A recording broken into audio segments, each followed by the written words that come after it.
السلام علیکم۔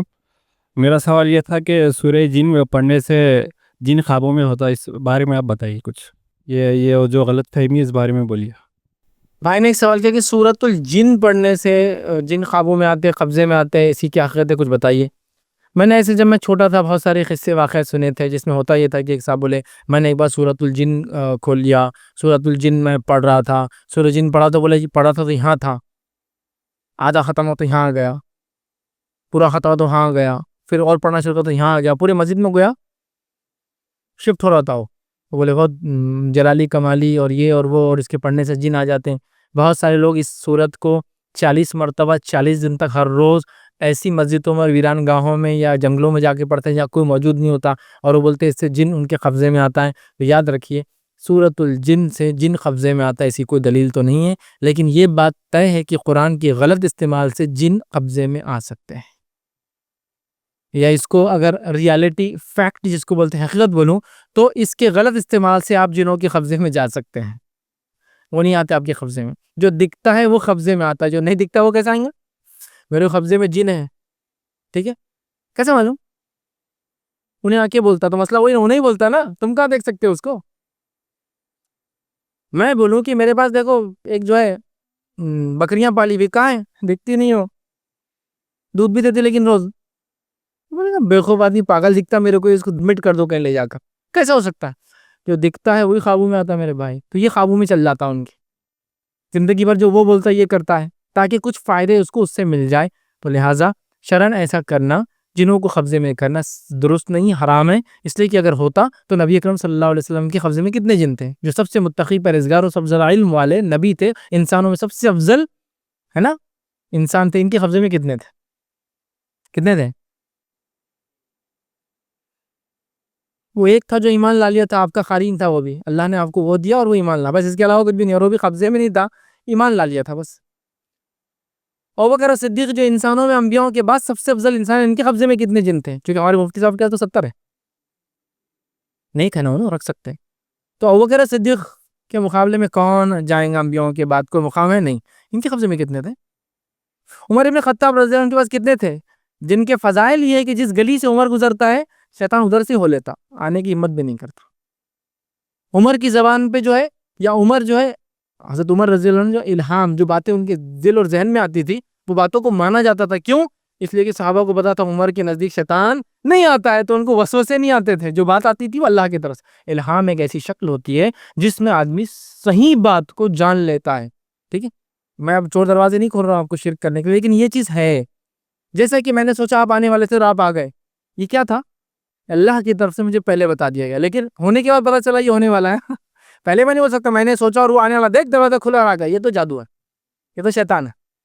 ہوتا ہے نا، کوئی چیزیں آدمی آتی۔ تو عمر کے تعلق سے بہت ساری باتیں انہوں نے جب کہی، صحابہ نے مانی، اس لیے کہ عمر کے نزدیک شیطان نہیں آتا ہے، جس گلی سے عمر گزر شیطان دوسرے گلی سے ہو لیتا ہے۔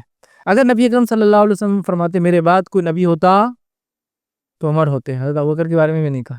یہ فضائل ہے عمر کی، کتنے تھے ان کے پاس؟ قبضے میں، آگے پیچھے، ہاتھ کے نیچے، انگلیوں میں، بالوں میں، کان میں رکھے ہوئے، کتنے تھے؟ گھر میں باسکٹ کے اندر رکھے ہوئے، کتنے تھے؟ ایک بھی نہیں۔ صحابہ میں سے پوری صحابہ کی جماعت میں ایمان لانے کے بعد کتنے تھے؟ کفر کی حالت میں کچھ صحابہ کے بعد جن تھے، اس کے واقعات ہم کو سیرت میں ملتے ہیں۔ ایک صحابی فرماتے ہیں کہ جب نبی اکرم صلی اللہ علیہ وسلم نبی بنے اور وہی آئی تو میرے پاس ایک جنی تھی، فیمیل جن، میں اس سے کام لیا کرتا تھا۔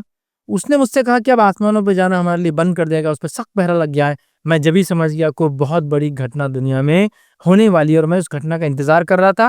نبی اکرم صلی اللہ علیہ وسلم کے بارے میں سنا اور میں ایمان لایا، اور میں نے اس جنی کو آزاد کر دیا۔ پھر اب وہ میرے ساتھ نہیں، چونکہ اسلام نے منع کیا تھا، تو ان کو پتہ چل گیا تھا پہلے کوئی بڑی گھٹنا ہونے والی، چونکہ آسمان پہ جن نہیں جا سک رہے تھے، اور وہ کہہ رہے تھے کہ بہت سخت پہرا ہے، چونکہ قرآن نیچے اتر کے بیت العزا پہ پہلے آسمان پہ آ چکا تھا۔ کب آیا تھا؟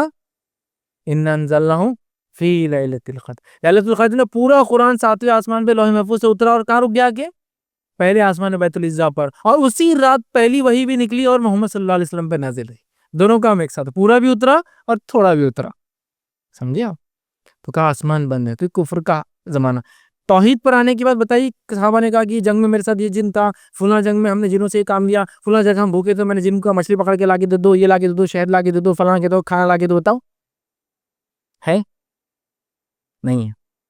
تو پھر ہمارے مفتی صاحب کو بھی حق نہیں ہے کسی جن کو قبضے میں لینے کا، جب سب سے بڑے لوگ دنیا کے، سب سے تقویٰ پرہیزگار والے لوگ، ابن آدم میں جس کو ہم کہیں گے اللہ کے رسول صلی اللہ علیہ وسلم، وہ شخصیت ہے کہ ابن آدم نے اس سے پہلے کسی انسان کو دیکھا ویسا نہیں، اس کے بعد اتنا افضل انسان آئے گا، ان کے پاس بھی نہیں تھے، ان کے صحابہ کے پاس نہیں تھے، تابعین تبع تابعین کے پاس نہیں تھے۔ چلیے آپ جن اماموں کو مانتے ہیں، امام حنیفہ کے پاس کتنے جن تھے جن سے وہ فقہ لکھایا کرتے تھے، جن سے وہ کتابیں لکھایا کرتے تھے، جن سے وہ کام کرایا کرتے تھے، جن سے وہ مسئلے مسائل حل کرتے تھے؟ بتائیے امام شافعی کے پاس کتنے تھے؟ ہے ان کے مقابلے میں کوئی انسان اس زمانے میں؟ بہت جلیل القدر لوگ تھے، بہت ان کا مقام تھا ان لوگوں کا۔ بتائیے کوئی ہے؟ تو میرے بھائی کہاں سے لا؟ اچھا فقہ کی کتابوں میں کوئی باب ہے جنہوں سے کام لینے کا باب، جنہوں کو قبضے میں کرنے کا باب ہے؟ کسی نے لکھا کیسا کرنا چاہیے؟ تو یہ دین کا حصہ نہیں ہے، اس کا مطلب کہیں نہ کہیں آؤٹ سورس کی غلط جگہ سے آ رہا ہے ہمارے پاس، یہ درست نہیں۔ تو لہٰذا سورہ جن کے بارے میں بہت ساری غلط ہے، میں نے بھی دیکھی ہے کہ اس کو اتنی بار پڑھے تو یہ ہوتا ہے، اتنی بار پڑھے تو ہوتا ہے، بلکہ اکثر لوگ بولتے ہیں سورہ جن رات میں مت پڑھو، رات میں نہیں پڑھنا بیٹے، جن سورہ جن رات میں نہیں پڑھنا، کچھ بھی ہو سکتا، تم کو لپٹ سکتا، یہ ہو سکتا، وہ ہو سکتا، ٹھیک ہے؟ تو میرے بھائی ایسا کچھ بھی نہیں، جیسے عام صورتیں ہیں، سورہ جن بھی ہے، اور جنوں کا تذکرہ تو اور بھی صورتوں میں نا، صرف سورہ جن میں نہیں، وہاں تو ایک واقعہ چونکہ آ رہا ہے تو بیان کیا جا رہا ہے، تو لہٰذا بہرحال سورہ جن آپ پڑھ سکتے ہیں، لیکن مقصود تعداد میں پڑھ کے آپ بولیں گے اس سے جن قبضے میں آتے ہیں، تو ہاں قرآن کی غلط استعمال سے بھی جن قبضے میں آتے ہیں، یہ بات ثابت ہے۔ جو لوگ اس فن کی مہارت رکھتے ہیں، جو نظر رکھتے ہیں، انہوں نے کہا کہ ایسا غلط کام کر کے بھی لوگ جناتوں کو اپنے قبضے میں کرتے ہیں، لیکن یہ شرعاً درست اور جائز نہیں ہے، لہٰذا ایسی غلط فہمی رکھنا یا ایسا کام کرنا دونوں ہی درست نہیں ہوگا۔